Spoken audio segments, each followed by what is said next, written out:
পৃথিবী আজ ধ্বংসের মুখে। এক রহস্যজনক ভাইরাসের আক্রমণে যে কোনো মানুষ মাত্র কয়েক সেকেন্ডের মধ্যেই জম্বিতে পরিণত হয়ে যাচ্ছে। বিজ্ঞানীরা অনেক চেষ্টা করেও এর কোনো ভ্যাকসিন বা কোথা থেকে এই ভাইরাস এলো তার কোনো কুলকিনারা করতে পারছে না। ঠিক সেই সময় জেরি নামের এক রিসার্চার নেমে পড়ে কিভাবে এই ভাইরাস থেকে মুক্তি পাওয়া যায় তার রহস্য উন্মোচনে। কিন্তু এমন বিভীষিকাময় জম্বি ভাইরাস থেকে পুরো পৃথিবী কিভাবে মুক্তি পাবে, এর সব প্রশ্নের উত্তর দিতে আমি সামিয়া হাজির হয়ে গেলাম ওয়ার্ল্ড ওয়ার জেড মুভির এক্সপ্লেনেশন নিয়ে। এই ভিডিওটি শুরু করার আগে শুধু এইটুকুই বলবো যে এর চেয়ে ইনসেইন ও দম বন্ধ করা ফিল এর আগে আমি খুব কম ভিডিওতেই পেয়েছি। তো চলো আর কোনো কথা না বাড়িয়ে শুরু করি আজকের মুভি এক্সপ্লেনেশন। মুভির শুরুতেই আমরা আমেরিকার ফিলাডেলফিয়া শহর দেখি, যা প্রতিদিনের মতোই স্বাভাবিকভাবেই ব্যস্ত হয়ে উঠেছে। এই শহরে বাস করত জেরি লেন নামের ইউনাইটেড নেশনের একজন ইনভেস্টিগেটর। জেরির স্ত্রী ক্যারেন ও দুই মেয়ে কনি এবং র্যাচেলকে নিয়ে তার সুখের সংসার। আজ ছিল র্যাচেলের জন্মদিন, তাই সবাই প্ল্যান করেছিল শহরের বাইরে গিয়ে তা সেলিব্রেট করবে।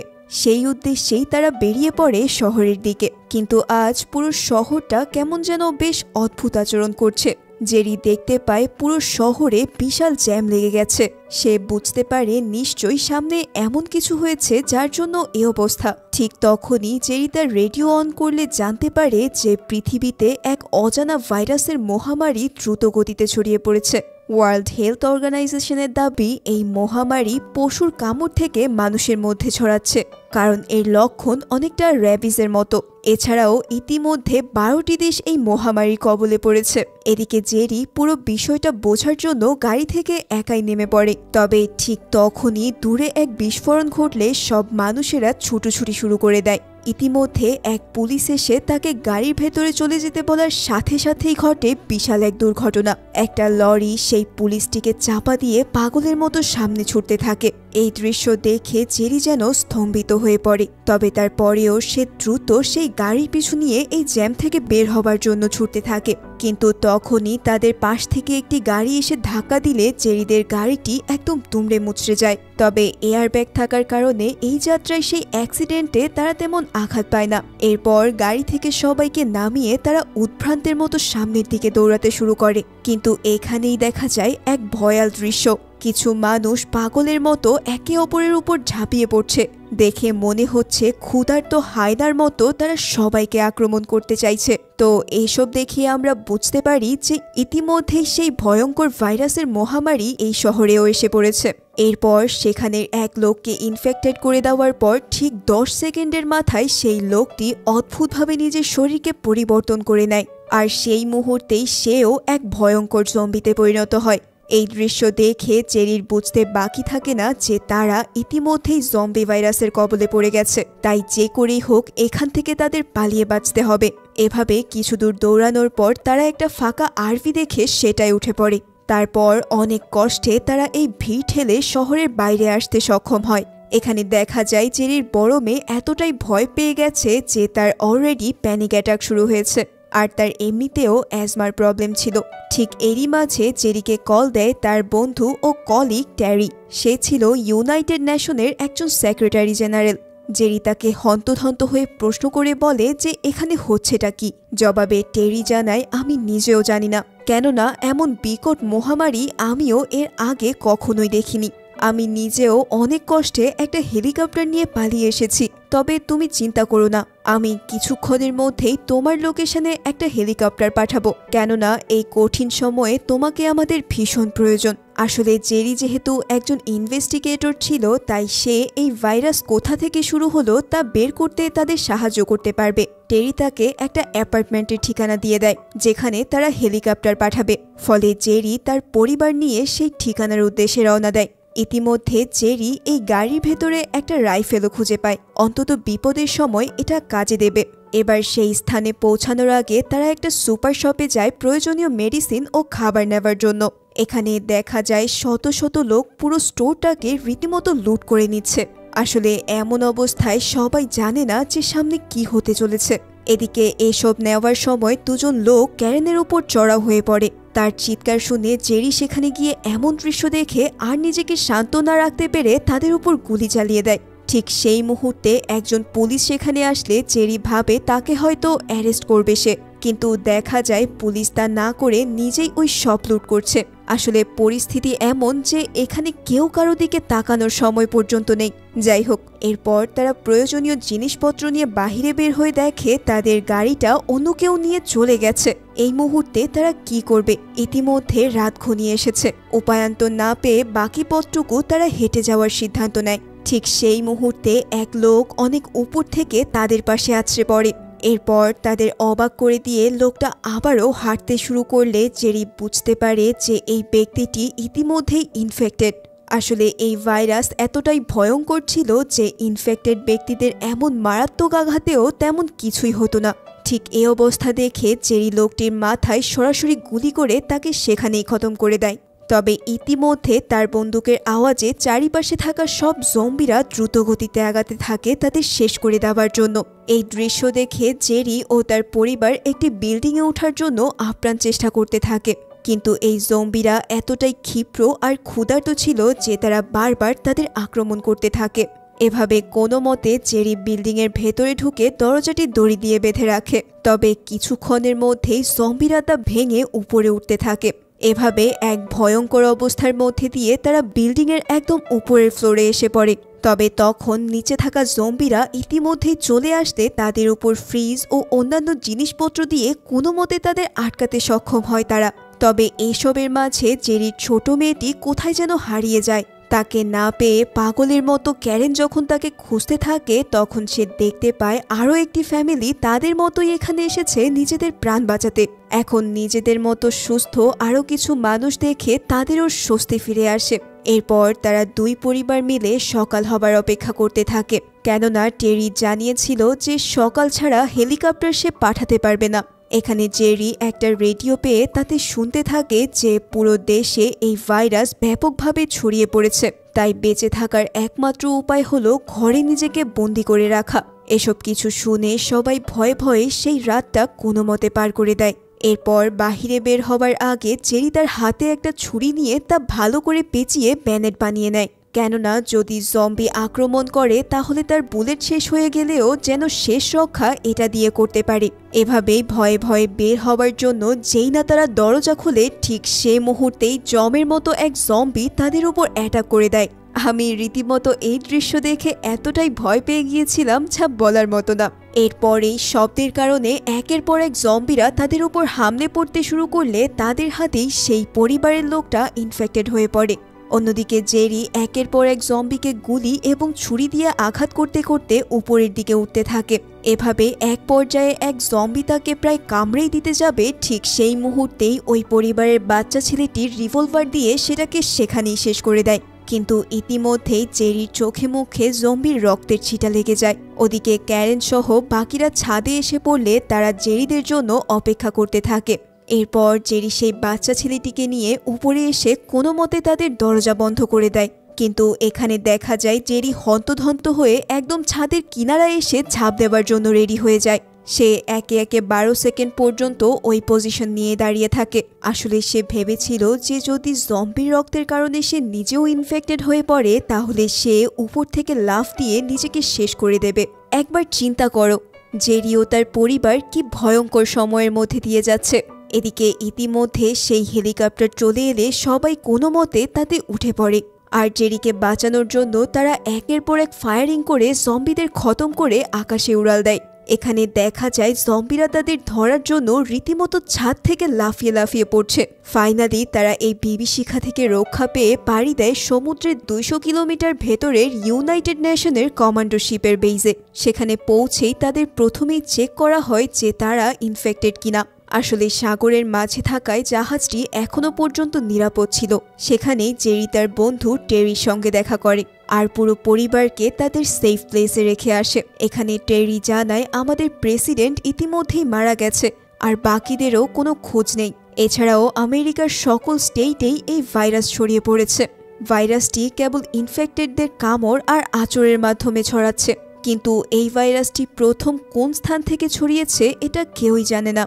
এখানেই এই শিপে উপস্থিত ছিল অনেক উচ্চ লেভেলের বিজ্ঞানীরা যারা এর প্রকৃত উৎস খুঁজে বের করার চেষ্টা করছিল। তারা ইতিমধ্যেই এই ভাইরাসকে স্প্যানিশ ফ্লু এর সাথে তুলনা করেছে। এখানে টেরি আরও জানায় গত সপ্তাহেই তারা সাউথ কোরিয়ার হামফ্রিজ মিলিটারি বেস থেকে একটা মেল পেয়েছিল যেখানে জম্বি শব্দটি উল্লেখ করা হয়েছিল, কিন্তু এরপরেই সেখান থেকে আর কোনো রেসপন্স পাওয়া যায়নি, যার ফলে যদি আমরা সাউথ কোরিয়ায় ওই বেসে যেতে পারি তাহলে হয়তো এর কোনো সুরাহ পাওয়া সম্ভব। এরপর টেরি জেরিকে একজন ভাইরোলজিস্টের সাথে পরিচয় করায় যার নাম ব্যাক। এই ভাইরোলজিস্ট যদি একবার জানতে পারে যে ভাইরাসটা সর্বপ্রথম কিভাবে ছড়িয়েছে তাহলে সে এর ভ্যাকসিন দ্রুতই বানিয়ে ফেলতে পারবে। তাই টেরি জেরিকে জানায় যে তুমি ব্যাক আর কয়েকজন মিলে কালই সাউথ কোরিয়ায় রওনা দেবে যাতে এর আসল রহস্য বের করা যায়। কিন্তু জেরি সাফ জানিয়ে দেয় সে এই কাজ করতে পারবে না, কেননা সে অনেক আগেই এই কাজ থেকে রিটায়ার করে ফেলেছিল আর এই মুহূর্তে সে তার পরিবারকে এমন বিপদের মুখে রেখে কোথাও যেতে পারবে না। তবে তখনই সেই শিপের ক্যাপ্টেন এসে জানায় যে যদি তুমি আমাদের সাহায্য না করো তাহলে এই শিপে তোমার ফ্যামিলিকেও রাখা হবে না, কারণ এখানে যারাই আছে তারা সবাই এই ভাইরাসের বিরুদ্ধে লড়াই করার জন্যই এখানে থাকতে পারছে। এসব শুনে জেরি বুঝতে পারে যে তাকে এই মিশন করতেই হবে। তবে জেরি যখন সবকিছু ক্যারেনকে জানায় তখন স্বাভাবিকভাবেই সে কোনো মতেই তাকে সেখানে যেতে দিতে চায় না, কারণ এমন ভয়ঙ্কর অবস্থায় সেখানে যাওয়া আর মৃত্যুকে স্বেচ্ছায় আলিঙ্গন করা একই কথা। কিন্তু জেরির হাতে আর কোনো উপায়ও ছিল না, তাই সে এক আবেগঘন বিদায়ের মাধ্যমে সবাইকে ছেড়ে পাড়ি জমায় সাউথ কোরিয়ার উদ্দেশ্যে। এভাবে দীর্ঘ বিমান যাত্রার পর তারা হামফ্রিজ মিলিটারি বেসে এসে উপস্থিত হয়। তবে ইতিমধ্যেই সেখানে রাত নেমে এসেছে আর বাহিরেও কিছু দেখা যাচ্ছে না, কিন্তু তারপরেও তারা সবাই হাতে গান নিয়ে বাহিরে নেমে পড়ে। এখানে জেরি দেখতে পায় চারিপাশে অসংখ্য জম্বি অন্ধকার হয়ে যাওয়ায় নিস্তেজ হয়ে পড়ে আছে, কিন্তু তখনই হুট করেই এক জম্বি তাদের অ্যাটাক করলে একজন সোলজার ফায়ারিং করে বসে। পর মুহূর্তেই শব্দ শুনে সেখানে থাকা সকল জম্বি একসাথে তাদের উপর অ্যাটাক করে দেয়। ঠিক এসবের মাঝেই সেই ভাইরোলজিস্ট পা পিছলে পড়ে গিয়ে নিজের বন্দুকের ফায়ারিংয়ে সেখানেই মারা যায়। তার মানে তাদের পুরো প্ল্যান এখন ভেস্তে গেছে। ইতিমধ্যে দেখা যায় এই বেসের আর্মিরাও সেখানে এসে তাদের ব্যাকআপ দিয়ে সব জম্বিদের উড়িয়ে দিতে থাকে আর ফাইনালি সবাই তাদের রুমে আসতে সক্ষম হয়। ভেতরে ঢুকেই জেরি প্রশ্ন করে যে আচ্ছা এই জম্বিরা কি শব্দে আকৃষ্ট হয়? উত্তরে ক্যাপ্টেন জানায় হ্যাঁ, তবে এরা এতটাই ভয়ঙ্কর যে তাদের গুলি করলেও তারা দিব্যি বেঁচে থাকে, তাই একমাত্র উপায় হলো তাদের মাথায় গুলি করা, না হয় আগুনে পুড়িয়ে ফেলা। এসব কথা বলার পর জেরি তাদের জানায় গত 11 দিন আগে এখান থেকে একটা মেইল এসেছিল যেখানে জম্বি শব্দটি উল্লেখ করা হয়েছিল, এই বিষয়ে তারা কিছু জানে কিনা। তখন উত্তরে ক্যাপ্টেন বলে মূলত তারাও সেই মেইলের তদন্ত করতেই এখানে এসেছিল। এরপর ক্যাপ্টেন জেরিকে একটা রুমে নিয়ে যায় যেখানে বেশ কিছু ইনফেক্টেড মানুষকে পুড়িয়ে ছাই করে দেওয়া হয়েছে।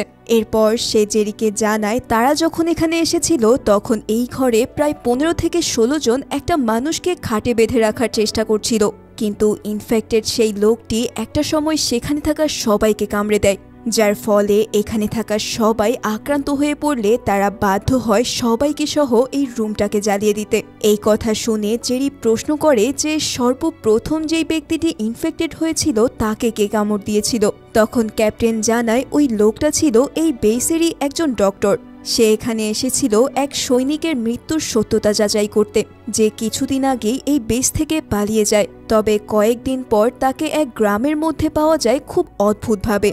তখন গ্রামবাসীরা বলেছিল যে তার মুখ থেকে তারের মতো কালো এক পদার্থ বের হচ্ছিল আর সে অদ্ভুতভাবে সবাইকে আক্রমণ করতে শুরু করে, যার ফলে তখন তাকে গুলি করে একটি গোয়াল ঘরে বেঁধে রাখা হয়। তাই তার ধারণা প্রথমে সেই সোলজার ভাইরাসে আক্রান্ত হয়ে পরবর্তীতে ডক্টরকেও ইনফেক্টেড করে দেয়, তারপর সেই ডক্টর পুরো রোগীদের আক্রান্ত করে ফেলে।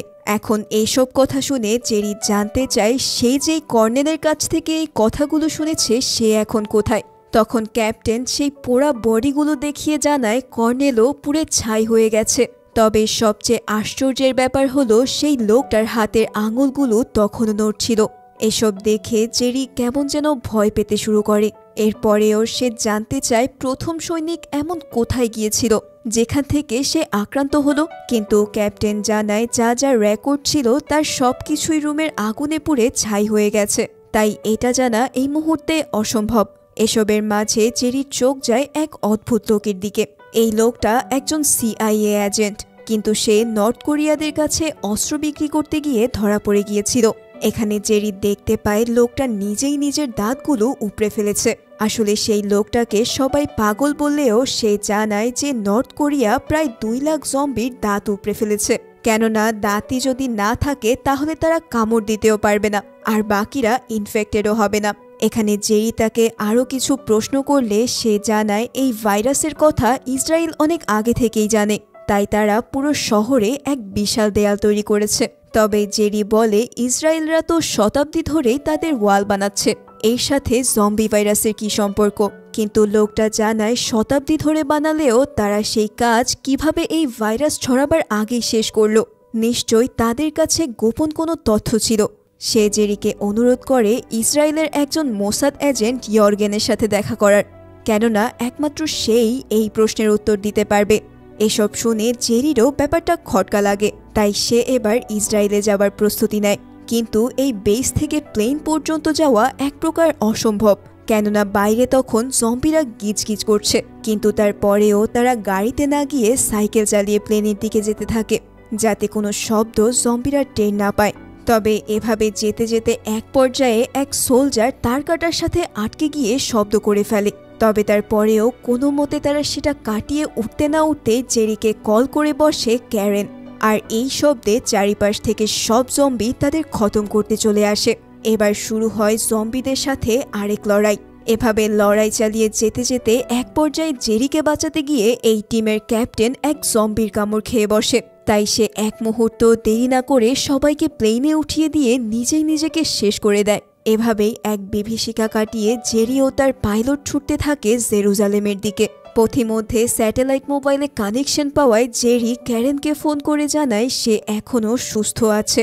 ব্যাপারটি শুনে তার যেন জীবন ফিরে আসে। কিন্তু এরপরেই নিচের এক বিশাল বিস্ফোরণের কারণে তাদের সংযোগ বিচ্ছিন্ন হয়ে পড়ে। এভাবেই জেরি অবশেষে জেরুজালেমে ল্যান্ড করে সর্বপ্রথমে দেখা করে সে ইয়র্গেনের সাথে। সেখানে গিয়েই জেরি তাকে প্রশ্ন করে যে সে এই ভাইরাসের সম্পর্কে আগে থেকে জানল কি করে। জবাবে ইয়র্গেন জানায় তাদেরকে এক ভারতীয় জেনারেল মেইল করে জানিয়েছিল যে তারা রাক্ষসদের সাথে যুদ্ধ করছে, আর রাক্ষস মানে হলো জম্বি বা জীবন্ত লাশ। কিন্তু এমন উত্তর শুনে জেরি বলে কেবল এই কথার কারণে আপনারা পুরো প্রাচীর বানিয়ে ফেললেন? তবে ইয়র্গেন জানায় আমরা শতাব্দীর পর শতাব্দী ধরে বহু হুমকিকে উপেক্ষা করে এসেছি, আর প্রতিবারই তার জন্য ভীষণ মূল্য দিতে হয়েছে। তাই এখন আমরা যে কোনো হুমকি শোনা মাত্রই নিজেদের সবসময় প্রস্তুত রাখি, সেটা যতই অবিশ্বাস্য হোক না কেন। এসব কথার পর জেরিকে নিয়ে যাওয়া হয় সেই প্রাচীরের কাছে। সেখানে আমরা দেখতে পাই এক ভয়ঙ্কর দৃশ্য।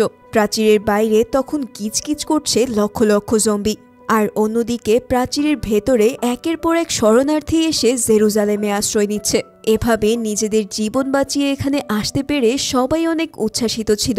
তাই সেখানে শুরু হয় এক উৎসব মুখর পরিবেশ। ফলে তারা সেখানে উচ্চ শব্দে গান বাজনা করতে থাকে।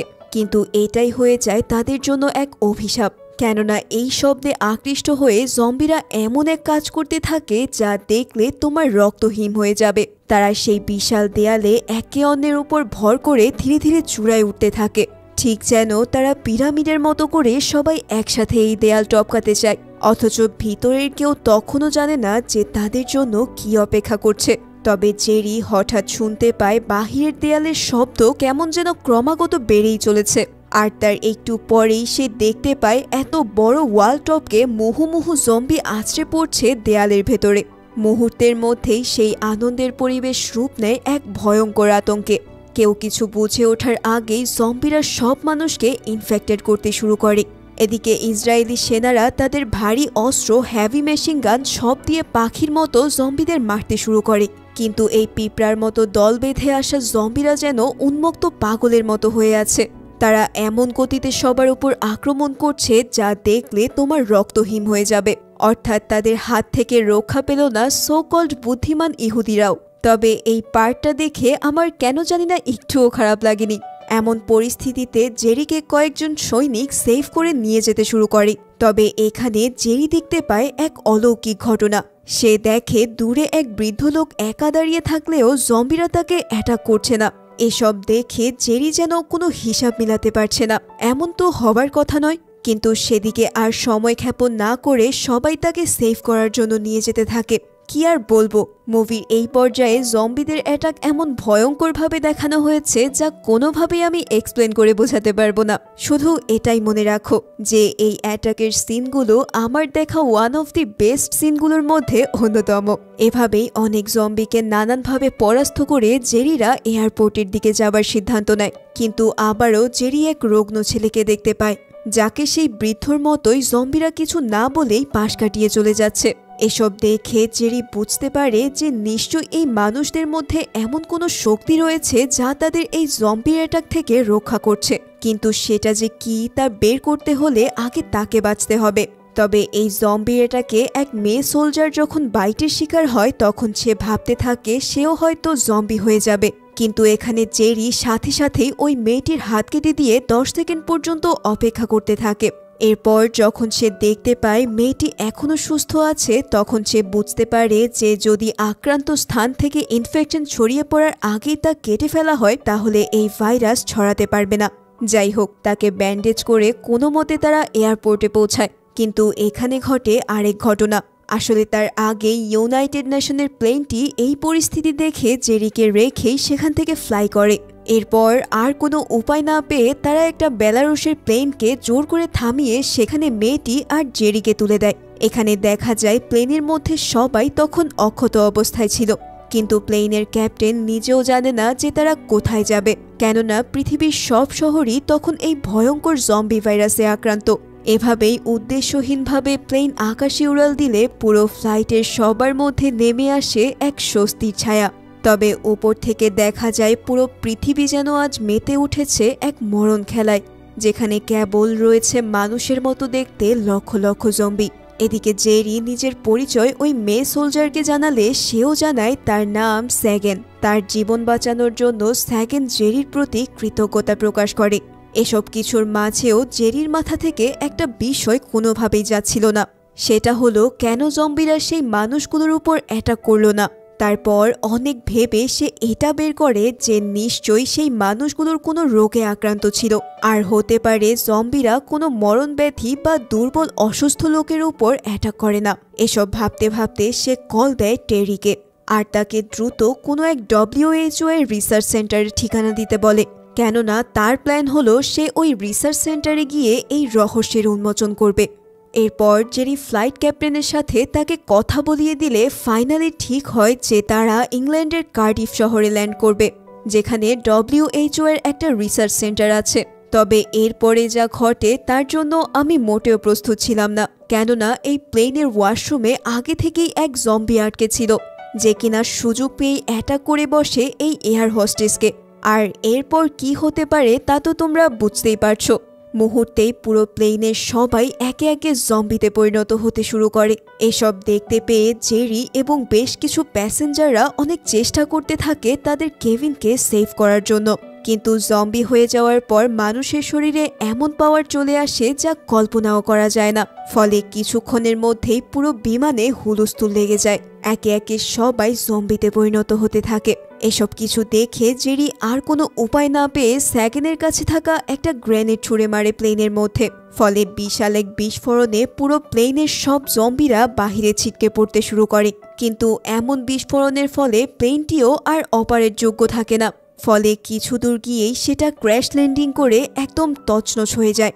এরপর ইউনাইটেড নেশনের কাছে কল আসে যে জেরিদের বহন করা প্লেন ইতিমধ্যেই ক্র্যাশ করে গেছে, তার মানে জেরির বেঁচে থাকার আর কোনো চান্স নেই। এসব কিছু শোনার পর তাদের ক্যাপ্টেন জেরির পুরো পরিবারকে এই শিপ থেকে ট্রান্সফার করে বাহিরের রিফিউজিং ক্যাম্পে রেখে আসার নির্দেশ দেয়। যখন তোমার প্রয়োজন ফুরিয়ে যায় তখন ঠিক এভাবেই সবাই তোমাকে ছুঁড়ে ফেলে দেবে।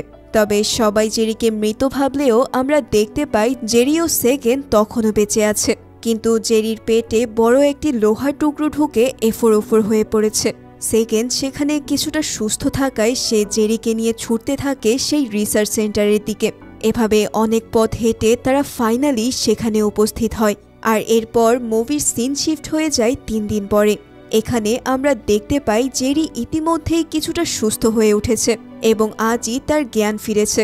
ফলে জ্ঞান ফিরে পেয়েই সে টেরিকে কল দেয়। এরপর যখন সে শুনতে পায় যে তার মৃত্যুর কথা শুনে তার পরিবারকে রিফিউজিং ক্যাম্পে ট্রান্সফার করা হয়েছে, তখন সে প্রচণ্ড রেগে গিয়ে সেখান থেকে চলে যেতে চায়। তবে সেখানকার বিজ্ঞানীরা তাকে শান্ত করে আর এই রিসার্চ সেন্টারে আসার আসল উদ্দেশ্য সম্পর্কে জানতে চায়। তখন জেরি এই ভাইরাস থেকে মানুষকে রক্ষা করার প্ল্যান তাদের বলতে শুরু করে।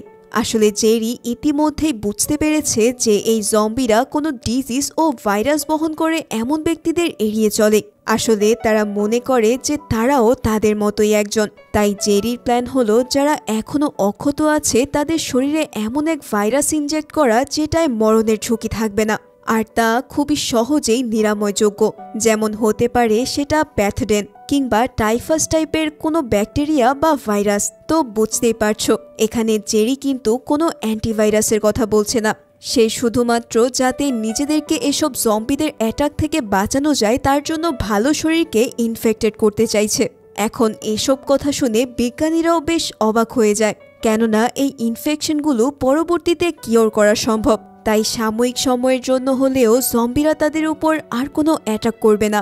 এভাবে জেরি একটি ক্যামোফ্লাজ তত্ত্ব প্রমাণ করে, অর্থাৎ মানুষ সাময়িকভাবে নিজেদেরকে জম্বিদের চোখে অদৃশ্য করে রাখতে পারবে। কিন্তু এখানে একটা সমস্যা আছে, সেটা হলো এই তত্ত্বকে আগে প্রমাণ করতে হবে। আর তা করার জন্য একজন ভালো মানুষের শরীরে ভাইরাস ঢুকিয়ে তাকে সরাসরি একটা জম্বির মুখোমুখি হতে হবে। এখন এই কাজ করার জন্য জেরি এক পায়ে রাজি। তবে আসল সমস্যা হচ্ছে তারা যেই ভাইরাসগুলো দিয়ে এটা টেস্ট করবে সেগুলো রয়েছে এই রিসার্চ সেন্টারের বি উইংয়ে। আর বি উইংয়ে এক ডক্টরের ভুলের কারণে প্রায় ৮০ জন ডক্টর সেখানে জম্বি হয়ে বসে আছে।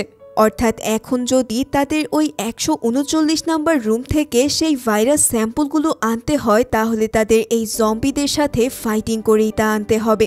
তবে ইতিমধ্যেই জেরি তার প্ল্যানে অটুট। তাই সে স্যাগেন এবং এখানকার এক ডক্টর প্রস্তুতি নিতে থাকে সেই বি উইংয়ে গিয়ে স্যাম্পলগুলো নিয়ে আসার। এখানে এমন জম্বিদের রুমে যাওয়া মানে নির্ঘাত মৃত্যু। কিন্তু এছাড়া আর কোনো উপায়ও নেই পুরো পৃথিবীর মানুষকে একটা হোপ দেওয়ার, যার কারণে তারা ৩ জন হাতে পায়ে প্রোটেকশন এবং কিছু অস্ত্র নিয়ে যেতে শুরু করে সেই ল্যাবের দিকে। যাওয়ার সময় জেরি জানিয়ে যায় যে যদি আমরা ফিরে না আসি তাহলে যেন চিরতরে এই দরজাটি বন্ধ করে দেওয়া হয়। এরপর তারা একদম শব্দ না করে ধীরে ধীরে সামনে আগাতে থাকে, কিন্তু নিচে পড়ে থাকা অনেক জিনিসেই আকস্মিকভাবে শব্দ তৈরি হতে থাকে। তবে তার পরেও খুবই সন্তর্পণে তারা ল্যাবরুমের কাছাকাছি পৌঁছে যায়। এখানে এই জম্বিগুলো দরজার সামনেই দাঁড়িয়েছিল, তাই যখনই জম্বিগুলো অন্যদিকে তাকাচ্ছিল ঠিক তখনই তারা মাটিতে হামাগুড়ি দিয়ে তা পার হতে থাকে। মুভির এই মুহূর্তগুলো এতটাই শ্বাসরুদ্ধকর ছিল যে তুমি মুভিটা একবার না দেখলে তা পুরোপুরিভাবে ফিল করতে পারবে না। এভাবে বেশ কিছুক্ষণ পর হুট করে তাদের এক জম্বি দেখে ফেললে সে ডাক দিতে থাকে সব জম্বিদের। আর এর পর মুহূর্তেই সব জম্বিরা অ্যালার্ট হয়ে তাদের উপর হামলা করার জন্য আসতে শুরু করে। এমন ভয়ঙ্কর দৃশ্য বাকিরা সিসিটিভি ক্যামেরায় দেখা ছাড়া আর কিছুই করতে পারে না। অন্যদিকে জেরিরা বিভ্রান্ত হয়ে ছুটতে শুরু করে অজানার দিকে। এভাবেই একসময় এক জম্বি তাকে অ্যাটাক করতেই যাবে, সেই মুহূর্তেই সেকেন্ড তাকে বাঁচানোর জন্য হেডশট মেরে সেটাকে সেখানেই শেষ করে দেয়। ব্যাস, এরপরেই পুরো বিল্ডিংয়ের জম্বিরা এবার তাদের দিকে হামলে পড়তে শুরু করে। ঠিক এমন মুহূর্তে জেরি তাদের ফিরে যাওয়ার ইঙ্গিত দিয়ে অন্য সিঁড়িতে উঠতে থাকে আর স্টিলে বাড়ি মেরে শব্দ করে তার দিকে সব জম্বিদের নিয়ে আসে। এদিকে স্যাগেন আর ওই ডক্টর ইতিমধ্যেই চলে যায় মেইন বিল্ডিংয়ে আর গিয়েই সব দরজা বন্ধ করে দেয়। এখন এই মুহূর্তে সবার মনে একটাই প্রশ্ন, জেরি কি আদৌ ফিরে আসতে পারবে? অন্যদিকে জেরিকে দেখা যায় একের পর এক জম্বিদের সাথে সে ফাইট করেই চলেছে। এই ভাঙা শরীর নিয়েও সে আপ্রাণ লড়াই করে যাচ্ছে সেই ভল্টে যাওয়ার জন্য। এভাবে অনেকক্ষণ ফাইট করার পর সে ওই ভল্টটা দেখতে পায়, কিন্তু সেটায় লক করা ছিল বিধায় সে ওটাকে ভাঙার প্রস্তুতি নেয়। তবে সেই মুহূর্তেই ডক্টর তাকে কল দিয়ে রুমের পাসকি বলে দিলে জেরি ফাইনালি সেই রুমে প্রবেশ করতে সক্ষম হয়। ইতিমধ্যে বাহিরে এক জম্বি এসে পড়লে এবার জেরির আর কোনো পথ বাকি থাকে না। এখানে সে অনেকগুলো ভাইরাসের স্যাম্পল খুঁজে পেয়ে গেলেও কোনটা যে কোন ভাইরাসের স্যাম্পল তা সে বুঝতে পারে না। ফলে একে একে সে সবগুলো স্যাম্পল বক্সে নিতে শুরু করে। কিন্তু প্রশ্ন হলো এগুলো তো সে নিল, এখন সে বের হবে কি করে? তার হাতে কেবল একটাই পথ খোলা, আর তা হলো এখানে থাকা যে কোনো একটা ভাইরাস তার শরীরে ইনজেক্ট করে তার থিওরি অনুযায়ী কাজ করা। তবে এটা যেহেতু একটি ল্যাব, তাই এখানে সেই ভাইরাসের স্যাম্পলের পাশাপাশি এমন সব পয়জনও ছিল যা কয়েক সেকেন্ডের মধ্যেই মানব শরীরকে শেষ করে দিতে পারে। সে আদৌ জানে না যে এখানে থাকা কোনটা ভাইরাস আর সেটা আদৌ কাজ করবে কিনা, কিন্তু এই মুহূর্তে এছাড়া তার হাতে আর কোনো অপশনও নেই। এভাবেই সেই প্ল্যান অনুসারে সে এক অজানা ভাইরাসের ডোজ নিজের শরীরে নিয়ে নেয় আর ২০ থেকে ৩০ মিনিটের মতো অপেক্ষা করতে থাকে এর রিয়াকশনের জন্য। ঠিক একটু পরেই জেরি নিজেকে অসুস্থ বোধ করতে শুরু করলে দেখা যায় এক অবিশ্বাস্য ঘটনা। যেই জম্বিটি এতক্ষণ তাকে দেখে অনেক রাগান্বিত হয়েছিল, সে কেমন যেন শান্ত হতে শুরু করেছে। আর এটা দেখেই জেরি বুঝতে পারে যে ফাইনালি তার এক্সপেরিমেন্ট সফল হয়েছে, কিন্তু এখনও তাকে ফাইনাল টেস্ট দিতে হবে। তাই সে এবার নিজের জীবনের মায়া ত্যাগ করে ওই রুমের দরজা খুলে জম্বিটির মুখোমুখি হয়।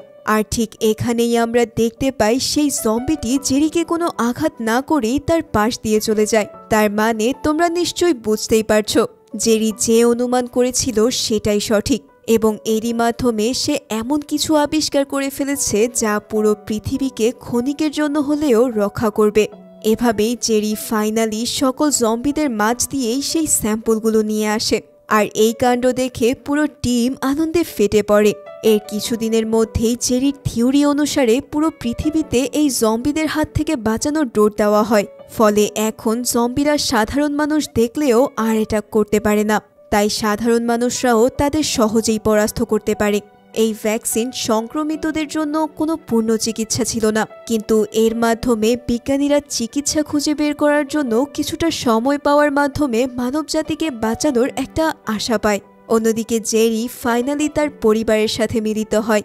আর ঠিক এমনই মুহূর্ত দিয়ে এই অসাধারণ জম্বি মুভিটি এখানেই পরিসমাপ্তি ঘটে। তো আজকের ভিডিওটি তোমাদের কাছে কেমন লাগলো আমাকে বলতে কিন্তু ভুলে যেও না। আর হ্যাঁ, আসলে একটু কাজের জন্য কিছুদিন ধরে আমি একটু অনিয়মিত, সেটার জন্য আমি তোমাদের কাছে আন্তরিকভাবে খুবই দুঃখিত। তাহলে আজকের ভিডিওটি এই পর্যন্তই। আশা করছি খুব শীঘ্রই দেখা হবে নতুন কোনো ভিডিওতে। ততক্ষণ পর্যন্ত তোমরা সবাই অনেক ভালো থেকো। ধন্যবাদ সবাইকে।